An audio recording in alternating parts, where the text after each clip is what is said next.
We're 96 School Board Trustee meeting tonight. We'll go ahead and call our meeting to order. And with that, we'd like to ask Miss Emily Jones if she'd start us off with prayer this evening. Everybody please stand. Let's bow our heads. Dear Lord, thank you for allowing us to be here tonight. I pray that you will bless and guide each of our leaders making decisions for our school. I pray one of us will look to you, dear Lord, for wisdom to do what's best for our students, teachers, staff, and leaders of the community. Thank you for your continued love, grace, and blessings you have given us. Lord, please continue to watch over us, protect us. In your name we pray, amen. Thank you, Miss Emily. Reverend Privet, will you lead us in the pledge? Pledge allegiance. I pledge allegiance to the flag of the United States of America and to the republic for which it stands, one nation, under God, indivisible, with liberty and justice for all.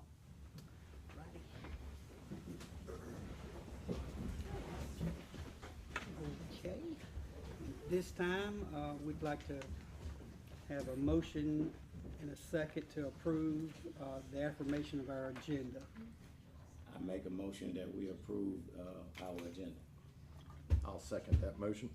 Okay, there's a motion and a second. All in favor? Aye. Okay, and now we're gonna look at our minutes, approval. Need to approve our minutes from our September 13th meeting.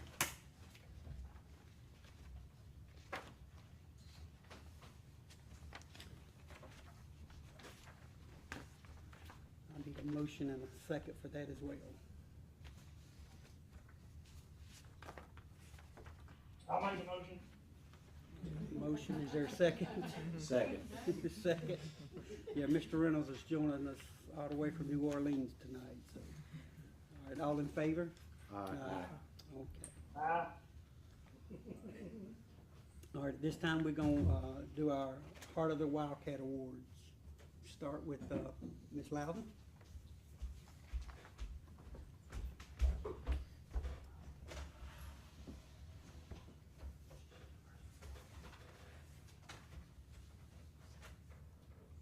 Good evening. Good evening. At 96 Elementary, we have adopted life traits that coincide with the profile of a South Carolina graduate. Each month, we recognize students and staff members who exhibit life traits that set our school up for success. This month, our life trait was time manager. Ms. Gardner was selected as our Teacher of the Month for being a great time manager. Ms. Gardner is an asset to our school and to our fourth grade team. She finds creative ways to plan engaging lessons and always goes the extra mile to meet the needs of her students. She is intentional about the time with her students and makes sure that every minute counts. Ms. Gardner's teaching style is one of a kind, and she communicates concepts in a way that makes perfect sense to her students. She advocates for her students and colleagues and supports everyone around her no matter what. We are fortunate to have such a gifted teacher in our district and part of our school. Congratulations, Ms. Gardner.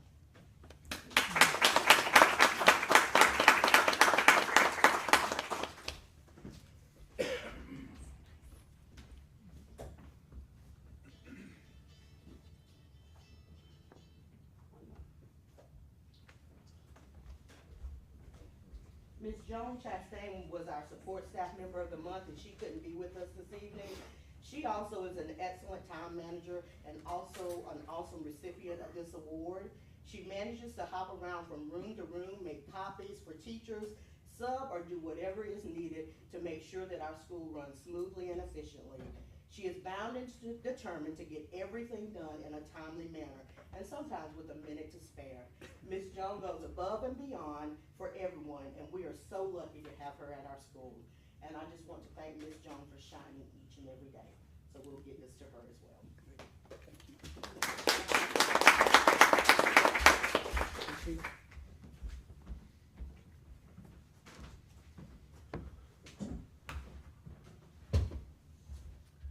Good evening. My teacher of the month was not able to be here tonight as well, but I want to highlight Miss Katie Lawrence.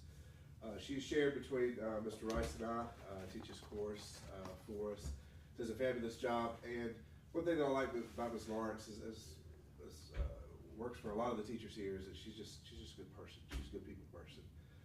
She's quick to help out with anybody with her spare time, which there's not a lot of whenever you're shared between multiple schools. And she took it upon herself to get certified to be a teacher evaluator over the last year or so. So she is the one that handles a lot of the observations for our related arts staff.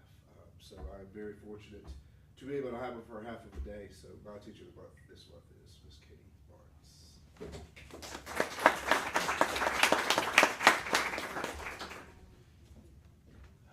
Good evening. I have Mr. Hudson's here today. He is our teacher of the month. Coach Hudson is in his third year with us. I think third year with us now. We stole him from Arkansas.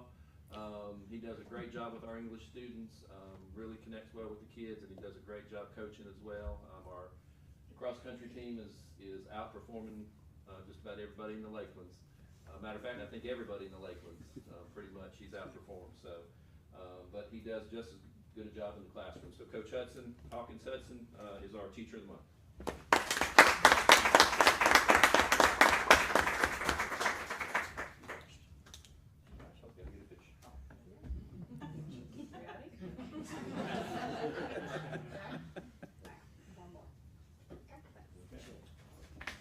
Ms. Reynolds, Olivia Reynolds is our staff of the month, support staff of the month. She could not be here this evening.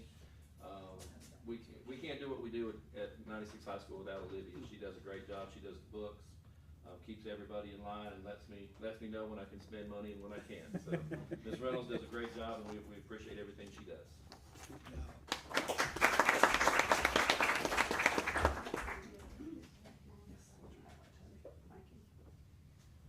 Okay, at this time, we're gonna recognize some SC Ready and SC Pass.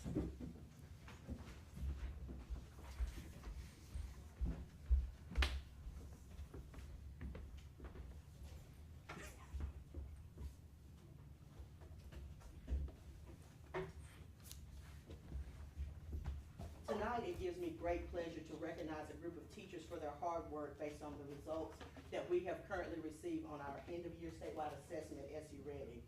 Our district is part of the WEPAC consortium, which is a makeup of 14 other surrounding districts. Out of those 14 districts, we had 2 grade levels to perform at the highest level. Our 4th grade team scored first in math, and our 5th grade team scored first in ELA and math. So I want to have those teachers come around. We're gonna start with our 4th grade team and just show them some appreciation for all of their hard work. They plan together to make lessons meaningful, and they do a wonderful job for our students and our school. So at this time, if Ms. Barnes would come forward, part of our 4th grade team.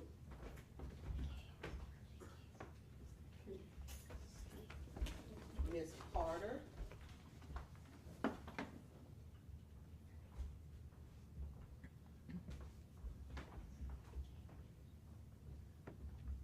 Ms. Cheney.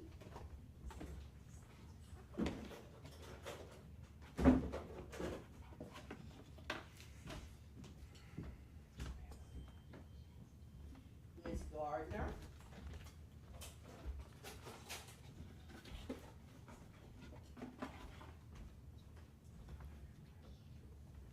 And Mr. Burke. First out of 14 districts in math. And Mr. Spadera is going to share some more information later, but first out of the 14 districts.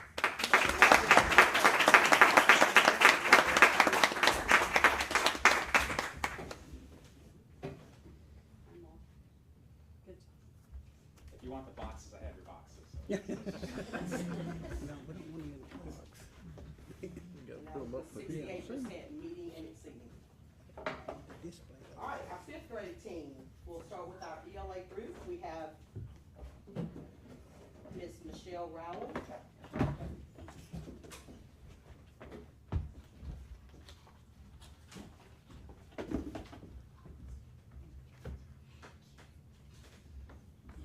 Miss Peggy Rush, who couldn't be with us this evening, her child had a volleyball game. And then Miss McCutcheon was also part of our 5th grade team. Miss McCutcheon retired at the end of last year, but we also wanted to recognize her as well because she played a part in the scores that we received. So we'll go ahead and take a picture of the ELA.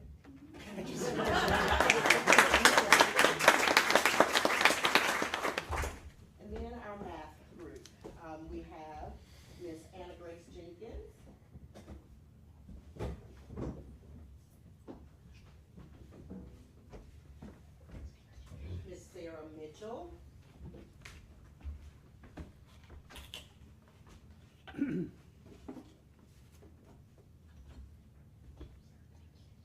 Miss Amber Timms. And this was our math team. First in ELA, first in math. Awesome.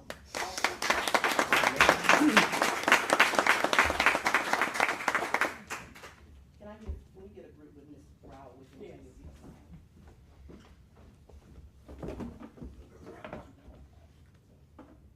Again, while she's taking the pictures, I am extremely proud of our students, our teachers and staff, and also our parents who work hard as a result in our tremendous academic success. It is evident that it takes a collective effort, starting from the primary school on up, and we all celebrate tonight because of that. It is also a testament to this community's belief in education and support of our district that students have the conditions in which they can thrive and be successful daily. It is truly a great day to be a Wildcat. Congratulations to all.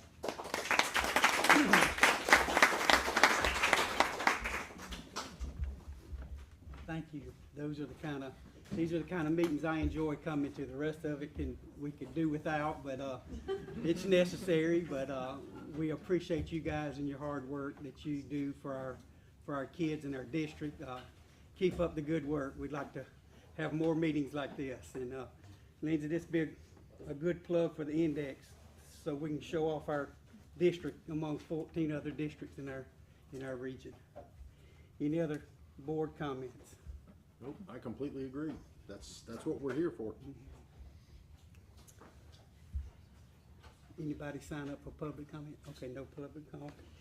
So we'll go right on into the superintendent's report. All right, thank you very much.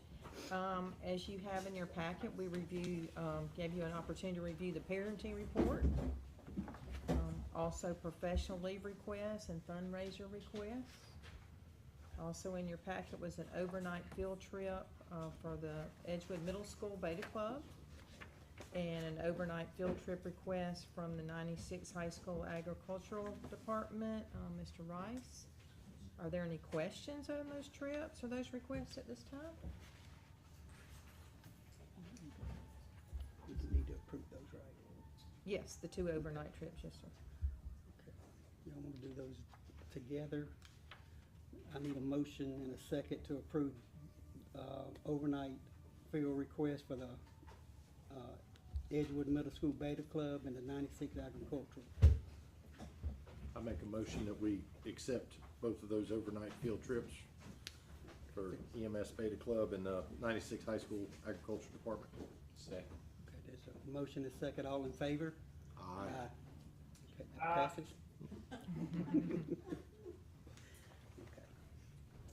All right. Then we have our SRO monthly report. Lieutenant Mac Budrow is going to share with us.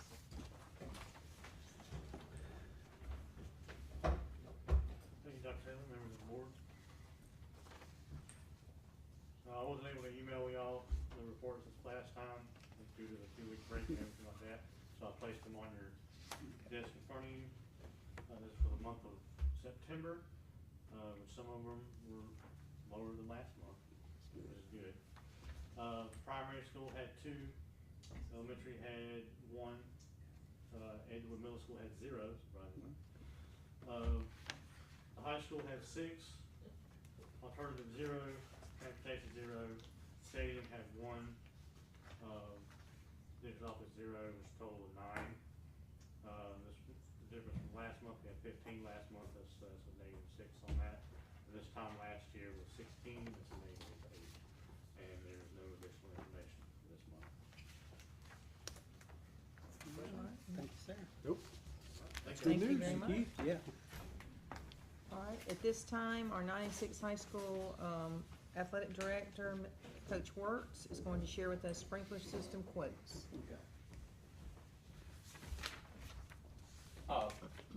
Little history on these sprinkler systems at our baseball and softball field. They were put in when the baseball and softball field was put in 1996. And so, and the system is a hydraulic system. We're trying to get an electric system. When they added the soccer field down there, they put a electric system instead of the hydraulic system in, but they left the baseball and softball like it was. And, in the spring of last year, one zone went out, now another zone's gone out. And instead of spending thousands of dollars replacing, valves, I've gotten quotes for you, for replacement of those, of the whole system and going to an electric system. With new heads and adding 2 sprinklers near the mound, or I'm sorry, behind the plate of the baseball field, because it doesn't get, water. And so you had the bids there. I think the lowest bid, is, Goss. He also has helped us from time to time on our baseball field, football field, softball field, and our practice field, replacing heads and stuff, like that. He also, last year, he dyed a field because of those dead spots. He went and purchased dye and put pigments on the field to make it look green, because he wanted his son playing on a pretty field. Any questions? I know last time it was a question about warranty. Kind of the industry standard is a 1-year warranty because of, lawnmowers and tractors and other people, things that they can't, control.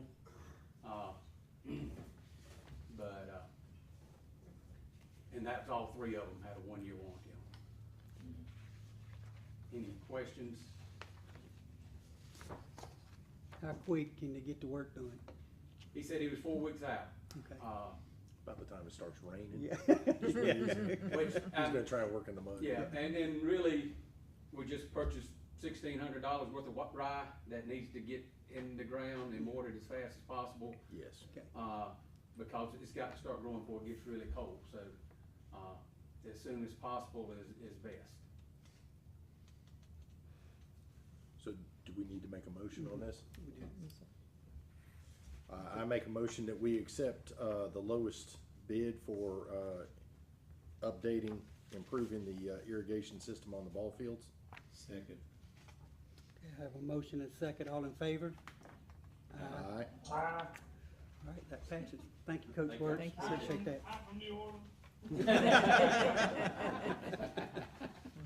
All right, that's all I have. All right, Miss Kathy, you up? Thank you, sir.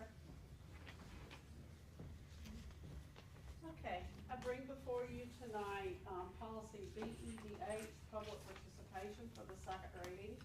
And I also put in your packet BEDHR, which is the administrative rule that accompanies that policy, and also BEDH, which is the exhibit. This is our public participation policy, and you've requested we change the 3 minutes to 5 minutes. So in the policy, that 3-minute language is highlighted for you where it occurs. And that proposed change happens on page 21 under bullet 2 to 5 minutes. And then if you look at the administrative rule, BEDHR, in the middle of page 22 is to the 5 minute that's highlighted for you. Then you look on the public participation card, and, let's see where it actually comes. Under bullet 4, on page 23, is the 5 minute. So I think I got them all out, all the 3s, and all the 3s changed to 5s. So the exhibit and the administrative rule do not make a motion, but the policy needs a motion and a second and a vote to become policy.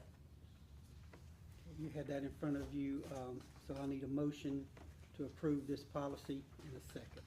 I make a motion that we approve this policy. I second. Okay, I have a motion and a second. All in favor? Aye. Thank you for approving policy BEDH, public participation. Okay, for first reading tonight, I bring to you policy IMDA, which is about patriotic exercises.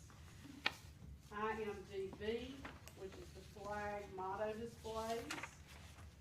IHAC, Social Studies Education, and Policy AC, Non-Discrimination, Equal Opportunity.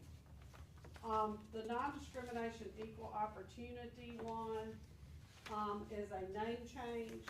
Miss Joanne Campbell was listed still on that policy, and Joanne is not with us, and so we had to have a backup person to report, discrimination complaints to. I'm listed there, the Director of Human Resources, and the Curriculum Coordinator will be the next line, which would be Mr. Spadero as Assistant Superintendent or somebody underneath his department to function in that capacity. So, that change needs to be in effect, and I'll bring that back for second reading, but that's minor. IMDA comes out of the legislative update. It talks about the requirements legislatively for Patriots Day now. And it talks about Veterans Day and what will be required of schools, Patriotism Week, and it also gives you an update on what has to happen if you have somebody who represents the Youth Patriotic Society who would like to speak to students in schools and how that particular issue is handled.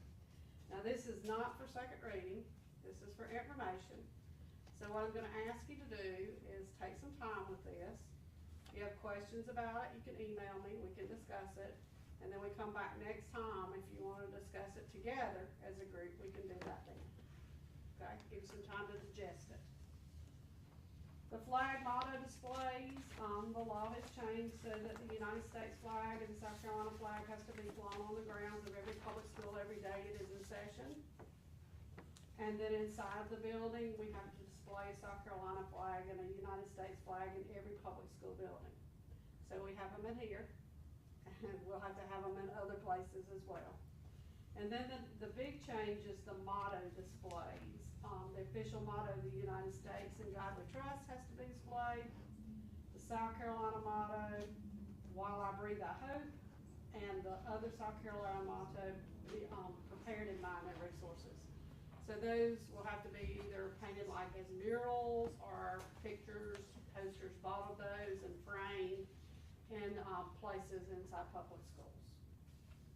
And then with Social Studies Education, policy IHAC, it talks about all the different things that social studies education really is.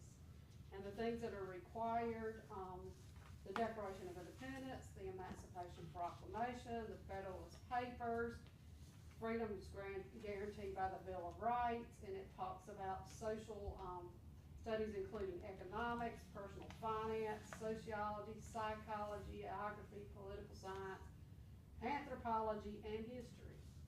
So you can see that that is really taking social studies in a broad-based stroke to integrate all those different curricular studies. And so it's all in an effort to get kids college and career ready. And I know you hear Ms. Loud every time she presents about the profile of South Carolina graduate, college and career ready. That's what our main goal in our district is. And so I want to leave those policies with you: IMDA, IMDB, IHC, and policy AC for study, comment, email, discussion with me, whatever needs to be had. And then we'll come back if you want to have a discussion of the board before we approve for second reading or disapprove or table. You can do that here. Okay. And that's all I have on the policy side, unless you have any questions. Thank you, ma'am. You're Thank you, ma'am. welcome. Mr. Mackey?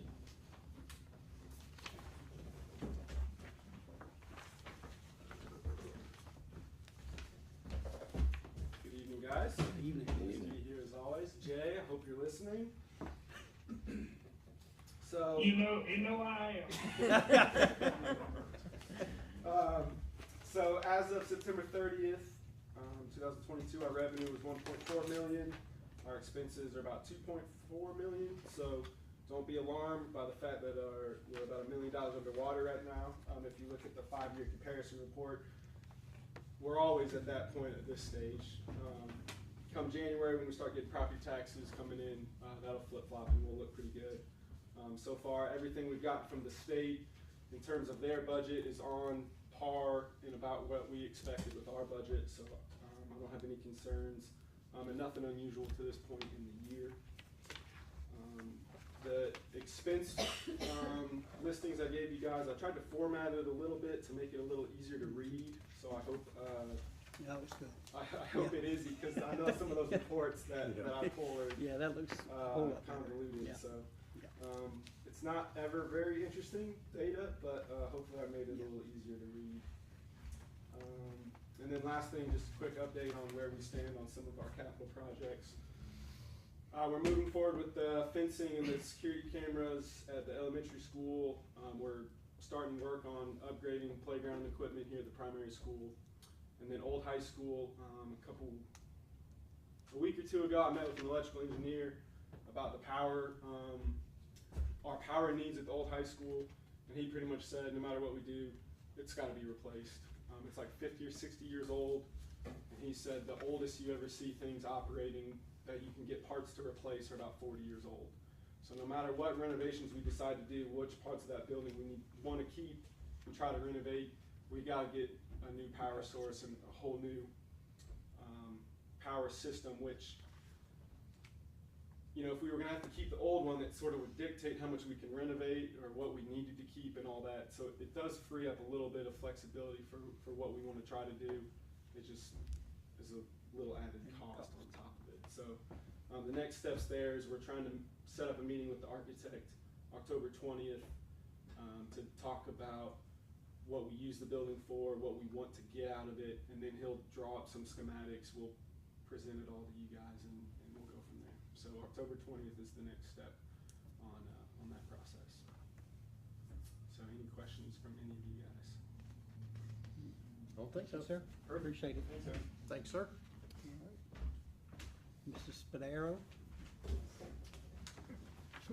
Good evening, Dr. Taylor, members of the board. I'm going to present to you our 2022 state testing data for our district, and we're going to go over our student achievement results, kind of what Mr. Campbell alluded to. This is kind of why we're here.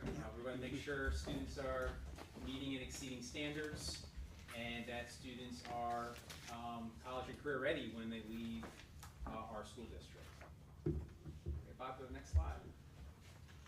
Okay, so this is last year's data. So this is our district data with ELA on the top, and this is students are assessed in grades 3 through 8 based on the South Carolina Readiness Assessment. And you can see in ELA, our students in grades 3 through 8, we're at 49.7% of the students meeting and exceeding the standards, and that's way above the state average. That's what we look at. We compare ourselves to the state. And you can see math last year, we're at 48.8% meets and exceeds. And that was double digits above the state average. Okay, next slide, Bob. So we'll go to 2022. Okay, our current data that we have from last year's spring assessment.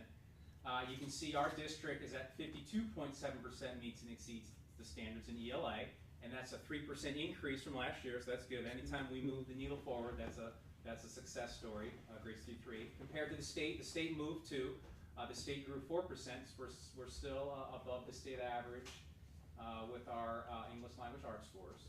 And in math, we grew a little bit. We grew 0.3%, and the state grew a little bit too at 1.6%.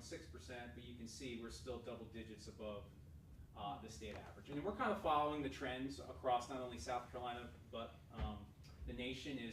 We are almost there, getting back to the pre-pandemic levels with ELA. But with math, there is still a bigger gap. Fortunately for us, we have a very strong mathematical foundation with our elementary, and when we go over our middle school data there too. So we're growing in math. So we're meeting and exceeding those standards not only in South Carolina but across the nation. All right, Bob, next slide. So this is the data we looked at and compiled to recognize and reward our teachers, because we also we compare ourselves to the state. Well, how do we compare to the neighboring school districts in our WEPEC region? And you can see this is our ELA students meets and exceeds. You can see all the WEPEC districts, and you can see 5th grade ELA scored the highest at 63.6% of the students are meeting and exceeding the standards. And you can see fourth grade had one of their biggest totals of students meeting and exceeding standards of 61.2%. So, and then middle school is also following suit. So really good, strong ELA foundational, high quality teaching, learning is taking place in our district. Next slide. And then here's our math. And you can see we're even having higher gains at the elementary level in math, starting with our third grade. Fourth grade scored the highest in WEPEC at 68% of our students meeting and exceeding the standards. So let me put that into perspective for you. The goal by 2035 in South Carolina is for 70% of our students to meet and exceed the standards. So they're already light years ahead from where we want our students to be. So we just got to keep that momentum going. The goal for 2027 is 57% meets and exceeds. So they've already surpassed that. So they're doing great. Fifth grade's on their way. They're doing well. And you can see we're growing at the middle level as well.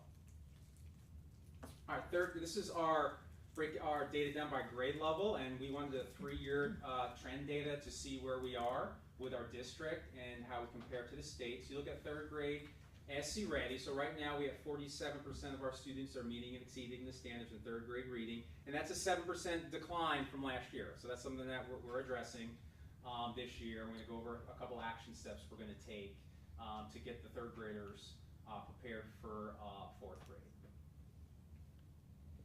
And you can see third grade math. It's a high percentage of meets and exceeds at 59%. That is above the state average. Even though we still took a little dip from last year at -6%, we are still about 8% above the state average with our third grade math. And when you can see the does not meet is on the bottom, then it goes approaches, meets, and exceeds. You can see that red's low like that, that's a good sign. We want that red to be at least under 15 to 20% each and every year. Fourth grade ELA, you can see the 3-year trend data that had the highest meets and exceeds in the last couple years. Again, way above the state average and everything. Looking at their does not meet percentage to their meets and exceeds. Again, 62% of our students are meeting and exceeding the standards in fourth grade reading and writing, and that's up 3% from last year. So that's good. We want to see that growth every year, that 3 to 5% increase each and every year. Fourth grade math, again, it's hard to grow when you're that high. When they have such high test scores, it's really hard to grow those students. But you can see, look at that top category. I've never seen an exceeds category at 46%. I mean, that's unheard of. My eyes came out of my head when I first saw that. I was like, wow. You don't see data like that very often, so let's definitely take a picture of that because that's awesome. You can see the does not meet's only at 12%. So I mean, most of our students are being college and career ready. You know, heading on to fifth grade and beyond. So that's a really good sign for our students. Great job to our teachers. Fifth grade ELA, again, we're still keeping that momentum going in fifth grade. You can see that a 19% growth from last year. The biggest growth that we've had across the grade levels was fifth grade reading. 64% of our students are meeting and exceeding the standards. You can see the 3-year trend data, and again, well above the state average. Fifth grade math, again, a 2% increase. You can see, look at that does not meet percentage. It's almost in single digits, which is great to see. And you can see 56% of our students are meeting and exceeding the standards. Again, almost double digits above the state average in fifth grade math. So elementary school, we're growing. Fourth, fifth grade, we're growing. Third grade, we even though we're at or above the state average in ELA and math, we took a little bit of a step back, which is okay. Every year you're going to have success stories, and you're always going to have things you can work on, or else we wouldn't have jobs, right? So we're always going to have something to work on, and we're definitely targeting our third grade students for this year. Middle school, great job with Mr. Schofield and his staff. Gains in almost every area. You can see sixth grade reading. You can see, look, that does not meet 15%, down from 31% from 2021. 7% increase from last year at 46% of our students meeting and exceeding the standards. Again, right on par with the state average, but you can see the does not meet Any approaches is above the state average, which is where we want to be. Sixth grade math, a big jump here, 11% increase in growth. You can see they cut the does not meet from 26 to 21%. Decreased the approaches, but increased their meets, and look at that 12% increase in their exceeds. So 10% increase from the state average. Just did a phenomenal job last year of raising student achievement in sixth grade math. Seventh grade ELA, we didn't have a lot of growth, and we kind of, the does not meet went up a little bit. But again, when we look at our state average, with 48% of our students are meeting and exceeding those standards, and only 21% are in that does not meet that we really got to target. That's still a success story. We was hoping we move some of those approaches kids to the meets category this year, but again, well above the state average in seventh grade reading.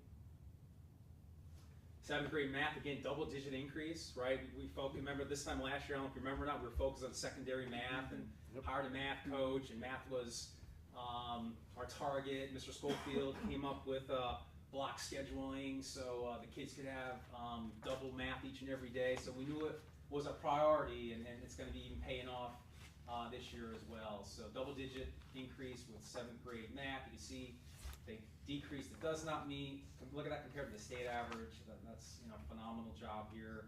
38% of our students are there, and compared to 31% of the state. Even though that number looks low, again, middle school, it's hard. Middle school math is hard. The standards are rigorous. There's a lot of them. And you know how middle schoolers are. They're maturing. They're going through adolescence, and so to have the growth at this level is definitely it's a huge win for us. Eighth grade ELA, down 3%, but it's still a high meets and exceeds. You can see we're below that 20% of does not meet. 46% meets and exceeds. Right at the state average, but like I said, you can see how we compare to the does not meet. So most of our students are getting on that track to be prepared for high school, getting ready for high school. And eighth grade math, this is where we took a dip. This was our biggest step backwards a little bit. We just had a big approaches category this year, where 45% we didn't really move those students to that next level. So that's something that we're looking at. But again, if you compare us to the state, you can see that 41% does not meet from the state. We're only at 26. So we just got to push a little bit. Those bubble students, we call them, target those students to make sure they got the skills ready for this year. But that's something that our math coach is addressing with our eighth grade math teachers this year. This is high school.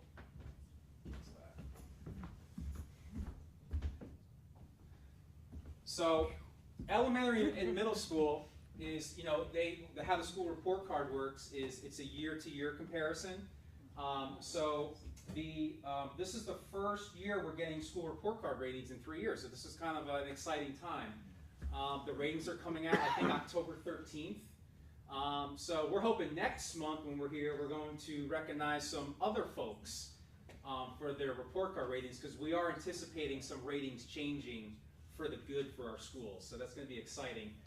Can't really predict yet, because not all the data is compiled and it's still embargoed. But we were kind of calculating ourselves, and it looks like we're going to have some success stories to share at next month's board meetings. That's exciting. So this is high school, and how the high school data is calculated is based on their 9GR status, their 9 graduation rate. So when these students, these are the 9GR 19 students, so these students entered high school in 2009 to the spring of the 2019. So this isn't a year-to-year comparison. This is looking at when these students took this assessment when they were entering high school in 2019. You can see we don't take English 1 anymore. We are taking English 2 now. So this is the last year English 1 was compiled and assessed. And you can see we're at 65% when these students took the English 1 EOC. Again, that's almost 8% above the state average right there, which is great.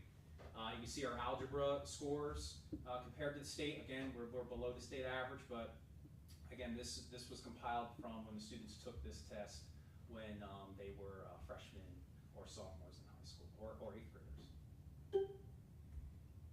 And this is a year-to-year comparison. I want you to show this because we are growing. You know, if we look at our year-to-year growth in Algebra 1, you know, we are decreasing the F's and the D's and increasing the C or higher. So we're up 7% from this time last year, looking at a year-to-year comparison with our Algebra 1 end of course scores.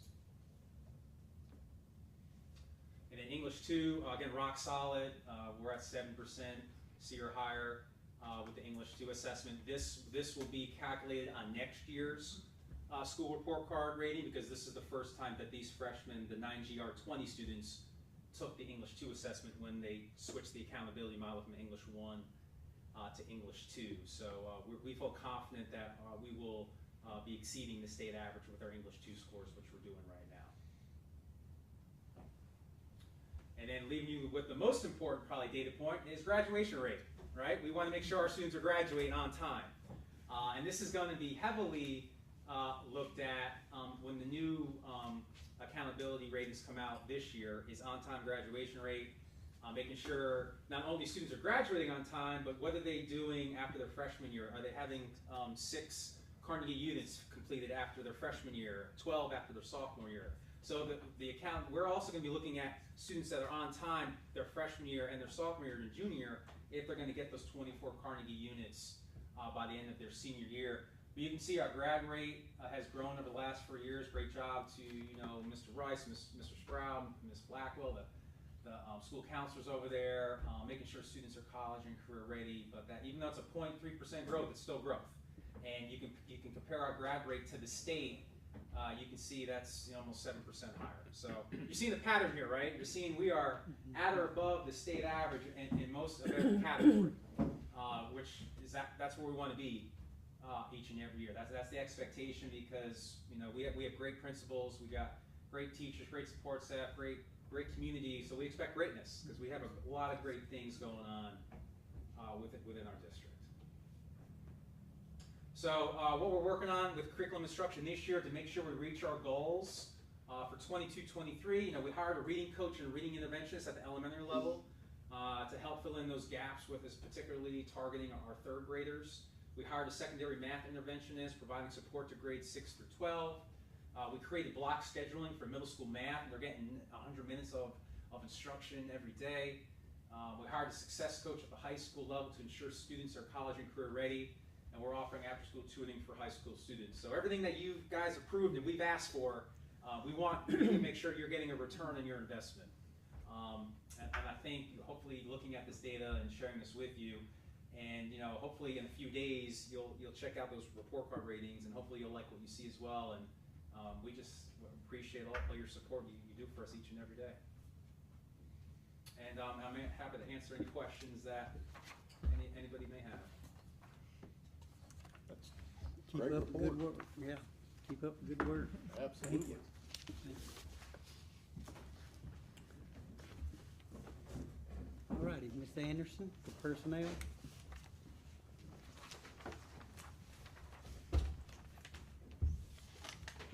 I hate to come back to this after such a wonderful thing. This is the next item on the agenda. On April the 12th of 2022, the board approved a vote to report Ashley Coates' breach of contract to the South Carolina Department of Education. And on May the 17th, 2022, the district reported her breach to the department. On May 25th, 2022, Ms. Coates received the South Carolina Department of Education's notice of her right to a hearing regarding her alleged breach. Ms. Coates did not request a hearing, nor did she contact the South Carolina Department of Ed about this matter. On September the 13th, 2022, the South Carolina State Board of Education voted to suspend her South Carolina teaching certificate for a period of 1 year ending on September the 12th, 2023. No further action is needed regarding this matter. And this matter is of public information now, which is why it did not have to be shared in executive session. It is on the South Carolina Department of Ed website. At this time, I bring before you candidate A. Lo and behold, we had a special ed position. Told you about 2 months ago, oh, I just don't you know, special ed's a hard cookie to find. And lo and behold, Lander and Amanda Walkup came to our rescue and they sent us a candidate. So you got candidate A in front of you now. And, I'm asking for a motion to approve candidate A for a special education position at the high school. I think you will find that this candidate is an outstanding person to fulfill that duty.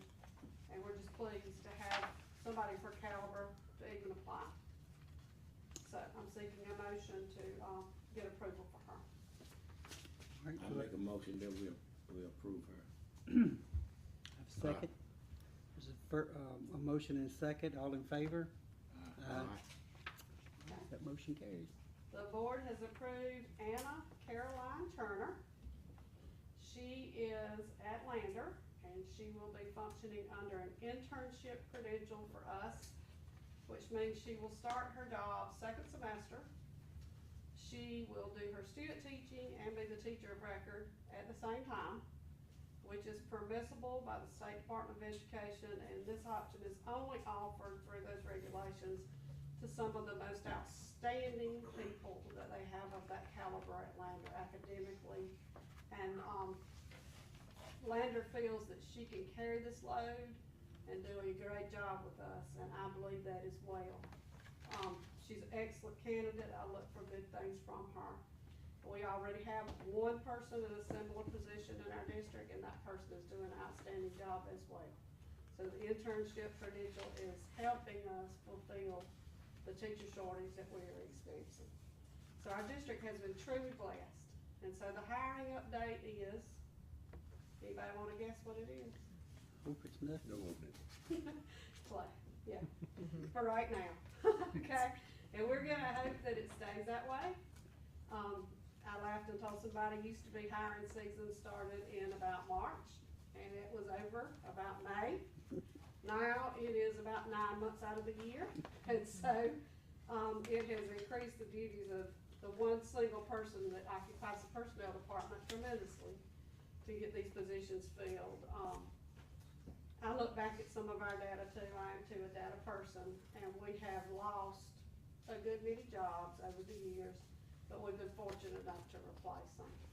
So I'm sure that will show up on our report card. Our turnover rate is much like what the turnover rate in the state is. But it also made me feel good tonight to see some new hirees, young people, in some of these groups that we recognize for achievement. So we have people that are leaving, but we have competent people that are filling those slots. And I'm very pleased with that. And thank you for the mentorship of some of you that have been here for a long time to help them get settled in and get things going. Okay? I have nothing else, if you're good. Thank you, ma'am. Yes. All right, well, that concludes our meeting for the night. If I can get a motion to adjourn. I make a motion that we adjourn. Is there a second? I second that motion. All in favor? Aye. Good. Good. Good.